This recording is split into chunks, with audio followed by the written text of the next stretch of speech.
Step 1. Understand your brain's reward circuit. First, stop beating yourself up. Lust isn't a moral failure. It is just biology, specifically a dopamine trap. Sexual images hijack your brain's reward system exactly like junk food or addictive substances do. Once you realize this, the urge stops feeling like a personal weakness. It is just a chemical impulse. It is something you can manage, delay, and redirect, rather than something you have to obey. Step 2. Identify your triggers and cues. These feelings don't just appear out of nowhere. They are triggered by specific conditions, usually stress, boredom, being up too late, or doom scrolling. You need to play detective. Track exactly when the urge hits and what you were doing right before. Suddenly, this isn't a vague battle anymore. It is a pattern you can predict and prepare for. Step 3. Remove environmental traps. Don't rely on willpower. It fails when you are tired. Instead, fix your environment. Filters, ad blockers, deleting apps, and keeping devices out of the bedroom matter way more than motivation. Every little barrier buys you a few seconds of time, and honestly, those few seconds are usually enough for the impulse to pass. Step 4. Challenge the mental excuses. Your brain is going to lie to you. It will say things like, just this once, or I need this to relax. You have to call out those bluffs. Ask yourself, how will I feel after? Not during. The guilt, the brain fog, and the loss of focus are guaranteed outcomes, not surprises. Don't fall for the setup. Step 5. Practice urge surfing. Think of an urge like a wave. It is not a command. It feels huge, but it crashes eventually. When it hits, just delay action for 10 minutes. Go for a walk, breathe deep,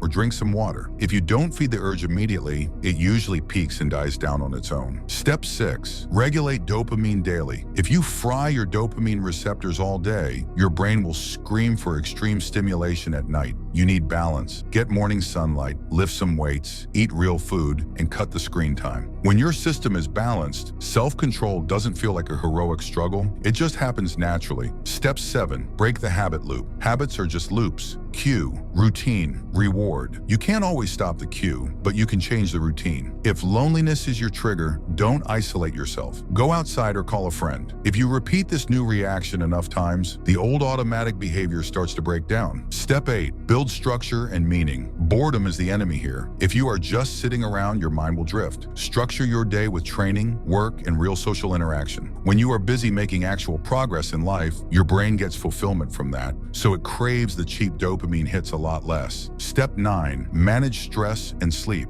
Half the time, you aren't even horny. You are just stressed. Bad sleep kills your willpower and makes you emotional. Prioritize your rest and find healthy ways to vent stress. A calm, well-rested nervous system resists these impulses way better than an exhausted one. Step 10. Track progress and think long-term. This isn't an overnight fix. You are literally retraining your brain. Track your streaks, learn from your slip-ups, and keep going. Every time you say no, you are strengthening the control circuits in your mind. Give it a few months, and discipline will become your new default. Lust loses its power when your discipline becomes automatic. Every delayed urge trains your brain to listen to you, not the impulse. Start today. Stick to these steps for the next 30 days. Drop a comment saying control after your first clean day, because mastery over lust is mastery over your future.